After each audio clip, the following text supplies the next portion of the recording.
You're listening to the Fantasy Consigliere Podcast on the Wolf Sports YouTube channel. We provide proven, independent-minded analysis trusted by NFL teams and top agencies, and we're confident you won't find a better source to help you win your fantasy league.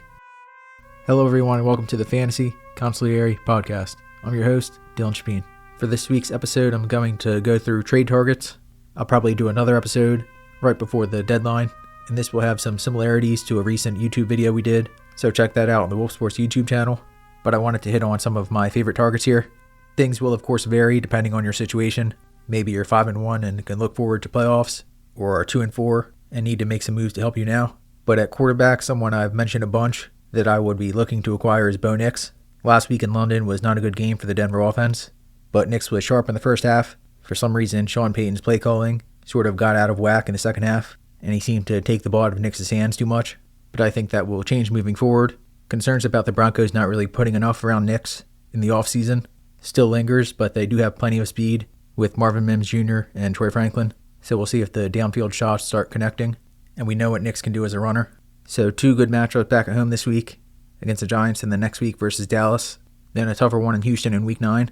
But after that, he'll face the Raiders twice, the Chiefs twice, including Christmas night in the Fantasy Championship, the Commanders in a potential shootout in week 13, and before week 17 in the fantasy playoffs, they take on the Packers and Jaguars. So based on the slower start, as more of a high-end QB2, he's someone I would look to invest in as a top 6 to 8 quarterback the rest of the way. Aside from that, at quarterback, there isn't really a huge target I would go after. I guess Caleb Williams would be the one, if he's still not viewed as a QB1 in your league. Over the next 4 weeks, he gets a great schedule, facing the Saints, Ravens, Bengals, and Giants.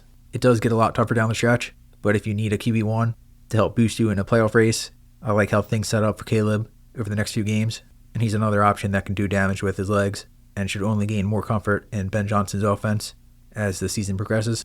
At running back, the best name here is obviously Derrick Henry.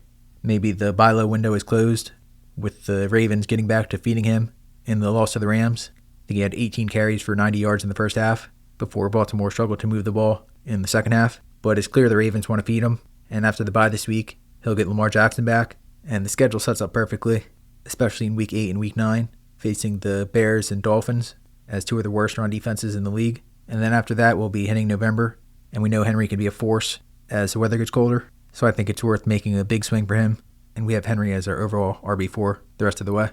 If you want basically a miniature Derrick Henry, then I think the buy low window after a quiet game in week 6 is open for Quinshon Judkins. Pittsburgh did a great job playing run defense last week, but they weren't really tested. Dylan Gabriel threw it 52 times, compared to just 12 carries for Judkins. So that's the danger here, with the rookie playing in one of the league's worst offenses. But this would be a talent-based buy. Judkins is an absolute monster when he gets going. I don't think Cleveland will go with the pass-heavy offense too much in the future after it didn't work out on Sunday. And at some point it sounds like we'll see Shedeur Sanders, and the Browns will apparently shift their offense when Shedeur takes over, which I think would be a better fit for Judkins' skill set. Probably more of a play-action-based attack with more stuff under center. But this week is a total blow-up spot versus the Dolphins, and Judkins has plenty of good matchups the rest of the way. He will face Pittsburgh again in week 17, so it could be tough sledding in the Fantasy Championship, but last week created the perfect buy low window, and I would want to get Judkins as a rest of season RB1. For the other buys at running back, just quickly, it would be a buy high for Rico Dowdle, but I think he's still being undervalued. He should be a low-end RB2 at least the rest of the way, and some still believe that Chuba Hubbard will be the starter when he's healthy. Head coach Dave Canales said we'll see when asked about it, but I don't see any way Dowdle wouldn't be the lead back after a historic 2-game stretch. So if someone's looking to sell high on him, he could still be worth the price as a borderline top 20 option.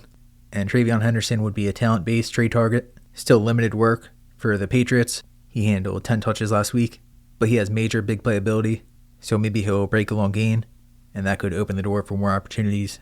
And the rookie only has the fumble-prone Ramondre Stevenson ahead of him, with Antonio Gibson done for the season, so definitely a good talent-based buy low. And then these guys might not be rostered, but actually some good investments to make in terms of running back stashes, with Brian Robinson Jr., Tyron Tracy Jr., Joe Mixon, Blake Corum, Caleb Johnson, Kyle Monangai look good on Monday night, and Isaiah Davis, with Breece Hall being a potential trade target in real life, are all guys I would look to invest in if you have the roster space, so keep that in mind. At wide receiver, we have Rashee Rice as a rest of season wide receiver 1.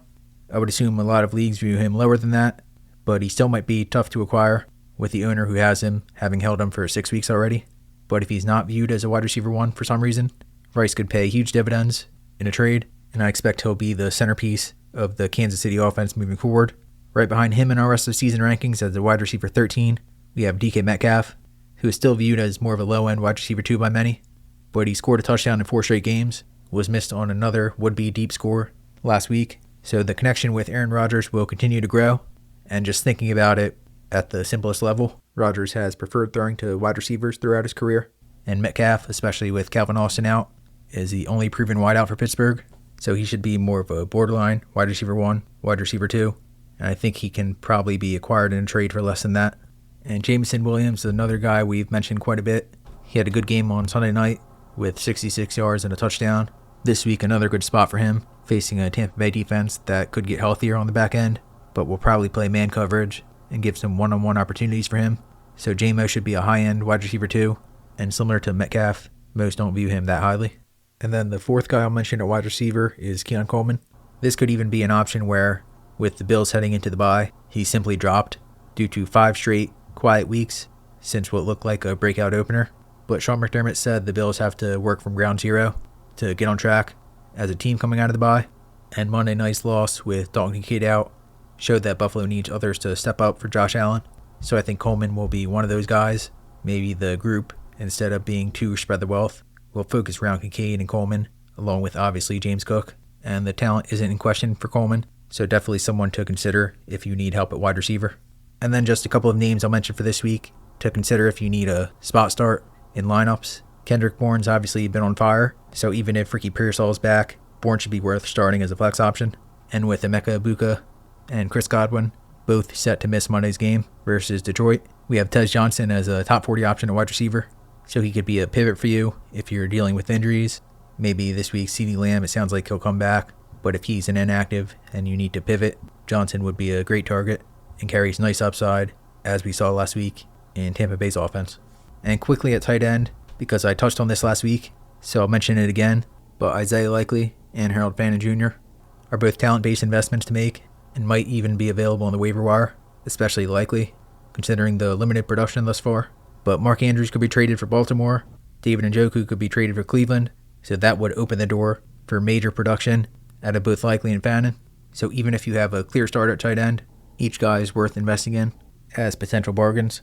And it's also been encouraging to see Evan Ingram have increased involvement over the past couple of weeks.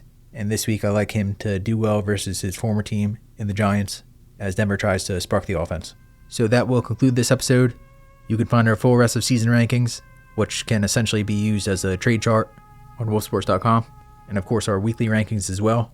And if you're a Fantasy Consigliere member, we'd be happy to answer any questions you might have. Until next time, I'm Dylan Chapin, and this was the Fantasy Consigliere Podcast.